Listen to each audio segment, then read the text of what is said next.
In 1882, Dutch colonial administrators in Sumatra issued a formal order. Not against weapons, not against organized rebellion, against a martial art. The order was specific: the practice of pencak silat, and in particular, the tiger style, known as harimau, was to be suppressed throughout the occupied territories. Those caught teaching it faced imprisonment. Those caught practicing it faced public punishment. The system was to be erased. The Dutch knew what they were doing. They had watched what happened to colonial soldiers who encountered practitioners in close combat. They had filed the reports.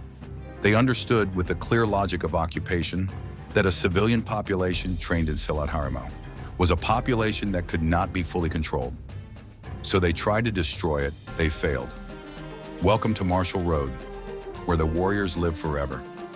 Pencak Silat is one of the largest martial arts traditions on earth, practiced across Indonesia, Malaysia, Brunei, and the Filipino Southern Islands by millions of people. None of that is what this video is about. This video is about one specific branch, Silat Harimau, the Tiger System, and the documented history of why colonial governments, across 3 centuries, specifically targeted it for destruction. To understand why colonial powers feared Silat Harimau specifically, you first need to understand what it is and what it is not. Most Silat styles are upright fighting systems, sophisticated, beautiful, and deeply embedded in the cultural identity of the archipelago's peoples. Silat Harimau is something else. Harimau, the Malay word for tiger, is primarily a ground-based combat system. Practitioners fight from extraordinarily low positions, crouched, seated, prone. They move across the ground with predatory fluidity, using sweeps and takedowns to bring opponents to their level, then attacking with precise strikes to the joints, the throat, the groin, and the eyes. The system was developed in the highlands and jungle terrain of West Sumatra, the homeland of the Minangkabau people. In that environment, the ground fighting emphasis made tactical sense. Uneven terrain, dense jungle, close quarters ambush scenarios where standing at full height was a tactical liability. Silat was not a recreational hobby in this context. It was vocational. Every Minangkabau man trained. Harimau, the most combat-effective of the regional styles, was transmitted within the surau, the traditional Islamic boarding schools, under the guidance of a guru who held both religious and martial authority. This is the world the Dutch East Indies Company arrived into.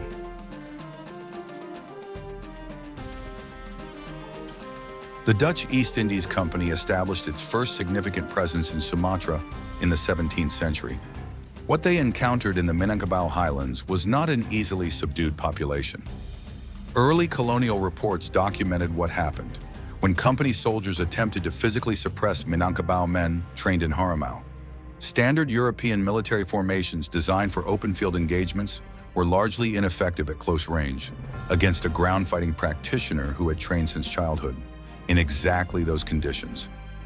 The Silat practitioner did not fight the Dutch soldier the way the soldier expected to be fought. There was no upright exchange, no predictable attack pattern. The practitioner closed distance, dropped to the ground, swept the soldier's legs, and attacked from below, targeting joints and soft tissue rather than attempting to overpower superior equipment. By the late 19th century, the Dutch colonial government had formally identified Harimau as a security threat. Restrictions began as local ordinances. By 1882, they had become codified prohibition.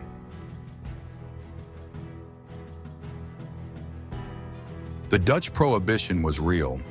The enforcement was real. Practitioners who were caught teaching Silat openly faced consequences: imprisonment, forced labor, public punishment. So the practitioners did what suppressed martial artists have done across history: they hid it. The primary vehicle for concealment was randai, a traditional Minangkabau circular folk theater that combined dance, music, storytelling, and movement. To colonial observers, randai looked like performance. It was sanctioned. It was cultural. It was not obviously a martial art. To the practitioners inside it, randai preserved the motor patterns, the stances, the footwork, and the combat structure of Silat Harimau through every decade of prohibition. The low crouching postures of Harimau became the performance stances of the dance. The circular footwork became the choreography. The striking hand positions became the gesture language. This is the same technology of cultural survival used to protect capoeira under Portuguese prohibition in Brazil and angampora under British occupation in Sri Lanka. When a government bans a martial art, practitioners embedded in something the government will not ban: culture. The Dutch were looking for fighters practicing combat. What they saw were communities performing theater. The system survived. What exactly did they preserve? Silat Harimau is organized around 5 core movement principles, all derived from the tiger's hunting behavior. The first is Langkah Harimau, the tiger walk, a low crouching 4-point movement that shifts weight constantly between the hands and feet, allowing rapid changes of direction at ground level. The second is the ground sweep, Sapu, which uses the legs to attack the opponent's base from below. Rather than pushing or throwing an opponent, the Harimau practitioner sweeps out the support leg, dropping the opponent to the ground where the system's real damage is applied. The third is Cengkeraman, the claw grip, derived from the tiger's killing mechanics. Cengkeraman targets soft tissue, the throat, the inner elbow, the knee joint, the groin, the eyes. It is not a grip designed to control. It is designed to damage, specifically, immediately. The fourth is the transition attack, striking while moving between ground and standing positions. A practitioner rising from the ground in a standard way is momentarily vulnerable. Harimau makes the rising movement itself an attack. The fifth is dead angle positioning. Harimau constantly works to position the practitioner at the angle where the opponent's natural defensive structure fails. Behind the shoulder line, inside the knee, at the lateral hip.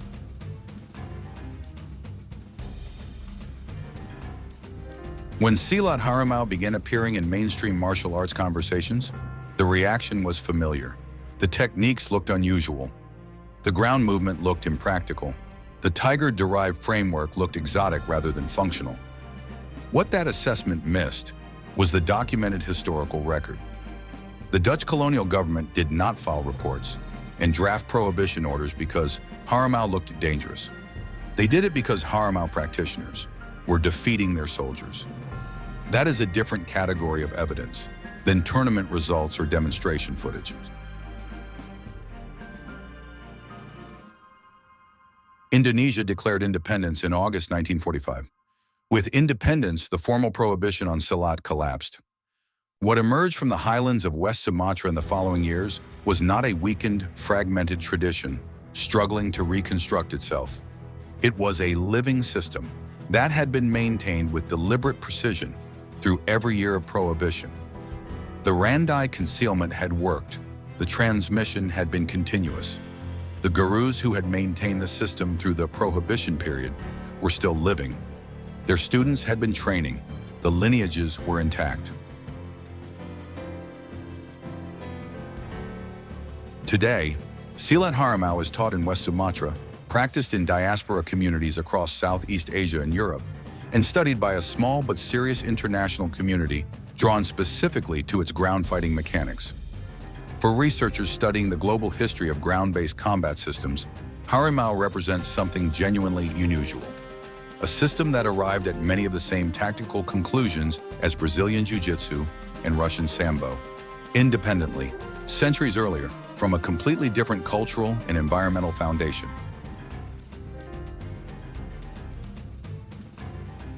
Silat Harimau is not an isolated case. The history of colonial occupationists, in significant part, a history of deliberate martial arts suppression, the Portuguese prohibition of capoeira in Brazil, the British abolition of angampora champion positions in Sri Lanka, the Okinawan weapons ban that drove the development of empty-hand karate, the Japanese suppression of Filipino martial arts during World War II, the British discouragement of Kalaripayattu in India. In every case, the colonial logic was identical. A civilian population that trains systematically in combat is harder to control. What Silat Harimau survival demonstrates is something practitioners of every suppressed system understood without being told. The most dangerous thing you can do with a martial art when a government wants it destroyed is put it somewhere the government will not look. Inside a dance, inside a ceremony, inside a children's game, inside a prayer. The knowledge endures. The warriors live on. The Dutch colonial government issued its prohibition in 1882 because they understood something clearly. Silat Harimau was not a sport, not a performance, not a cultural curiosity. It was a complete combat system, embedded in every adult male in the region, specifically designed for the conditions of the terrain. They were trying to control. They were right to be afraid of it. They were wrong to think a government order could erase what a culture has spent centuries building into its bones. 70 years of prohibition, 2 generations of practitioners forced underground, forced into theater and ceremony, forced to carry the system in movement when they could not carry it openly, and still it came through. Intact, continuous, alive. The next video goes further into the pattern. A combat system that survived not 70 years of colonial suppression, but 300. A system where the occupying forces did not just ban the practice, they destroyed every written record, burned the manuscripts, and executed the primary lineage holders. What survived did so entirely through memory, and what that memory preserved has never fully been recovered. Stay strong, stay informed. Subscribe to Martial Road.